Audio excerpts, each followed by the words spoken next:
On Thursday, French President Emmanuel Macron announced plans for a new voluntary military service scheme, which will initially see 3,000 18 to 19-year-olds given 10 months paid military training, with the number of volunteers expected to rise in the future.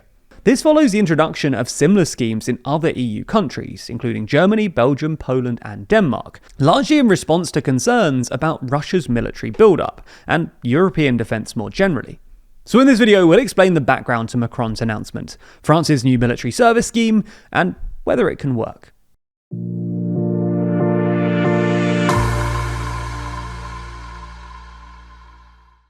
The TLDR Black Friday sale is now on. That includes our biggest ever discounts on all products, including our coffee table book, our 2025 calendars, our colouring book, posters starting at $17.99, and much more. Find the full collection at toolong.news or by clicking the link in the description.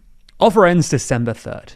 France first introduced conscription for young men in 1905, with military service lasting for 2 years, and conscription continued until after the end of the Algerian War in 1962. Service length was then gradually reduced over the following decade, shrinking to 10 months in the 1990s, until finally being scrapped in 1997 after the end of the Cold War by French President Jacques Chirac, as France shifted to a fully professional military. Since then, the size of the French army has shrunk considerably, with France now counting around 200,000 personnel, of which 77,000 are deployable, plus 47,000 reservists. This is still the second largest army in the EU after Poland, which has more than doubled the size of its army between 2014 and 2025 in response to Russia's war in Ukraine and threats towards Eastern Europe. But in the late 2010s, concerns about rising geopolitical tensions revived public debate in France about military and national service. And in 2019, the government launched a national civic program for 15 to 17-year-olds, known as the Service National Universal, or SNU, which consisted of 2 weeks of training and 2 weeks of community work. However, the scheme was criticised for lacking a clear military focus, and in January 2025, the Senate, France's upper house of parliament, essentially ending it by voting to redirect 80% of the SNU's budget towards investment in sports, noting that other youth engagement policies had been more successful. Anyway, this brings us onto France's new military service scheme. On Thursday, French President Emmanuel Macron announced a new form of voluntary military service, mainly for 18 and 19-year-olds, starting next summer with recruits taken for 10 months of military training and paid at least €800 a month. Arguing that the only way to avoid danger is to prepare for it, Macron said that France needs to mobilise the nation to defend itself, to be ready and remain respected.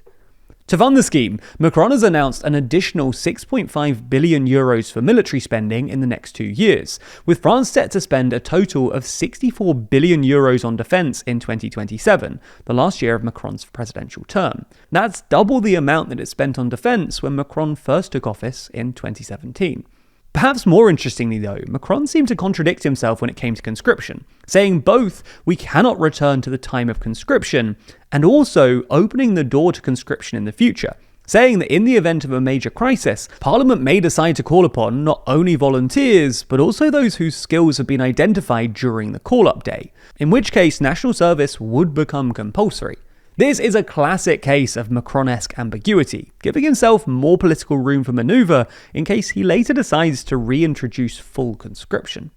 Anyway, under the voluntary scheme, France will train 3,000 recruits in the first year, with the ultimate aim of recruiting up to 50,000 people by 2035. But for comparison, this first-year target of 3,000 is nowhere near the numbers other big EU countries are aiming for. Germany's new military service scheme, for instance, aims to attract 20,000 new recruits over the next year, with the plans due to be voted on in the German parliament next month.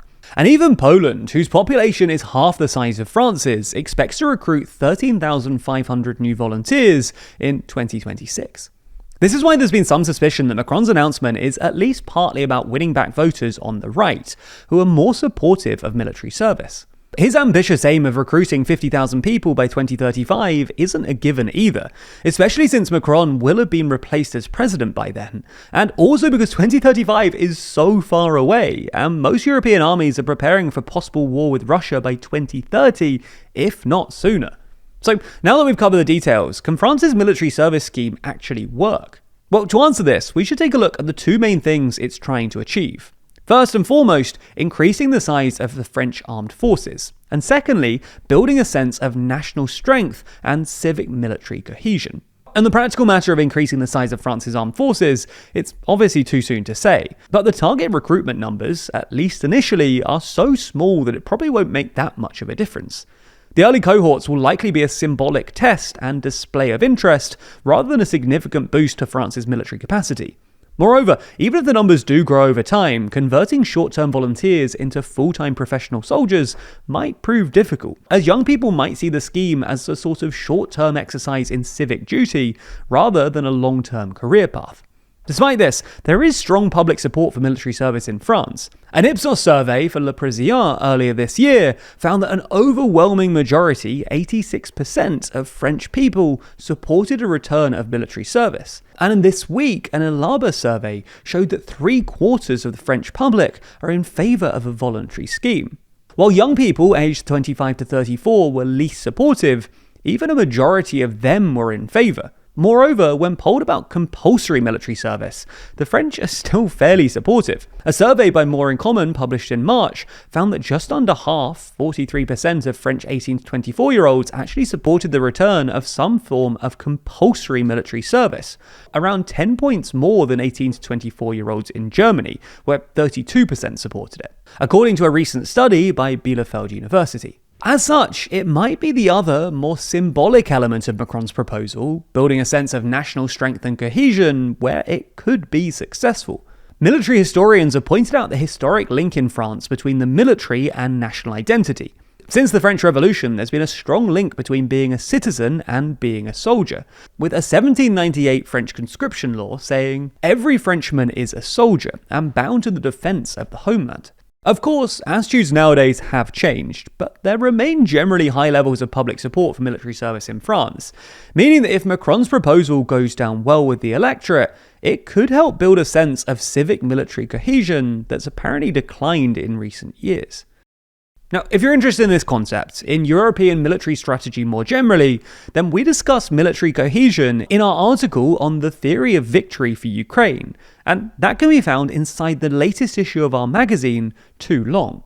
Plus, this Black Friday, we're running our cheapest price ever, with new subscribers getting their first copy as cheap as $2.99. As you can see, the magazine is titled The New Middle East, and in it we run through each country in the region and discuss their future, before reflecting on how recent events have reshaped the Middle East forever.